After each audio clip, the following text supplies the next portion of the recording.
So, dito nga po mga kalingap mga kaedsi, wow, grabe. Beyonce nakatanggap ng milyon galing sa sponsor. So, yan po yung ating pag-uusapan po mamaya mga kalingap mga kaedsi. Pero bago po natin ipagpatuloy ang video ito sa mga bago pa lang po sa ating munting channel, huwag po natin kalimutang suportahan ang ama ng kalingap Kuya Val Santos Matubang at Kalingap Rob. At paunawa panoorin po muna ang full video bago mag-comment para malaman ang nilalaman nito. So, dito nga po mga kalingap mga kaedsi, Beyonce nakatanggap ng milyon galing sa sponsor. So, yan po mga kalingap mga kaedsi. Alam naman po natin kung paano po suportahan po ng mga sponsor po ni Beyonce, itong si Beyonce nga po, 'di ba? Lalong-lalo na po nung birthday po ni Beyonce, no? Talagang napakabongga. At alam po natin kung gaano kalaki po yung nagastos din po ng mga sponsor sa naging birthday nga po ni Beyonce nga po mga kalingap mga kaedsi.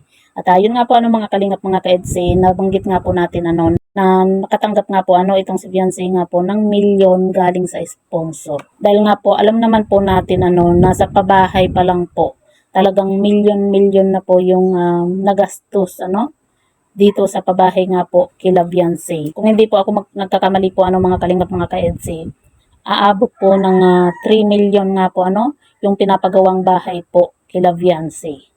At panigurado po tayo mga kalingap kasi 'di ba sa tuwing natatapos po yung pabahay nga po dito sa mga beneficiary po ni Kalingap Rob, talagang binibilhan po yung bawat beneficiary po ni Kalingap Rob ng mga kagamitan sa bahay, 'di ba?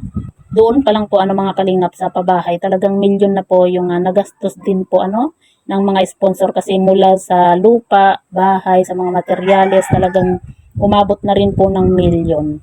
At hindi lang po yan mga kalingap.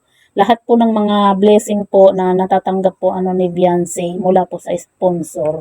Talagang masasabi po natin na umabot na po ng milyon kasi sa mga perang pinapaabot po dito kay Beyonce, talagang masasabi natin na napakalaking halaga na po.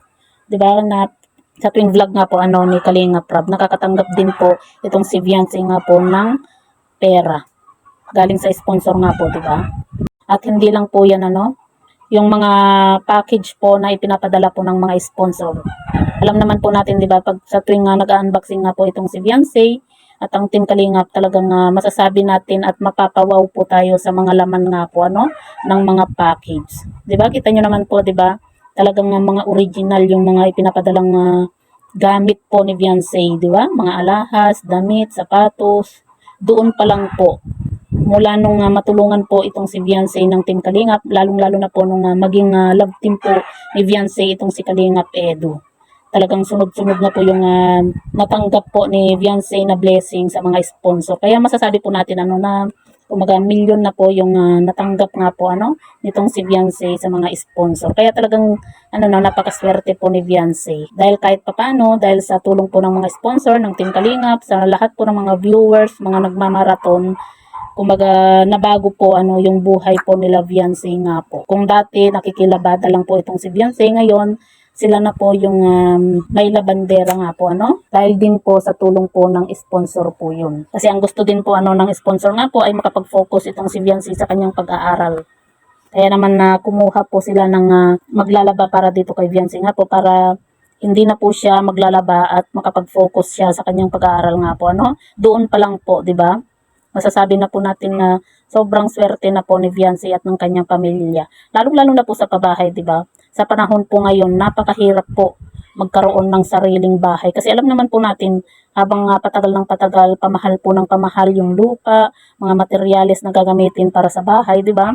Kaya sobra-sobra po yung pasasalamat din po ni Beyonce sa lahat-lahat dahil nga po sa nagkaroon na po sila ng sariling bahay at malamansyon pa, 'di ba?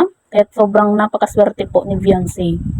Pero deserve din po ni Beyonce nga po na magkaroon po ng ganun kalaking bahay nga po. Kasi nakikita din po ng mga sponsor nga po na talagang never pong nagbago itong si Beyonce. Maging yung kanyang mga magulang.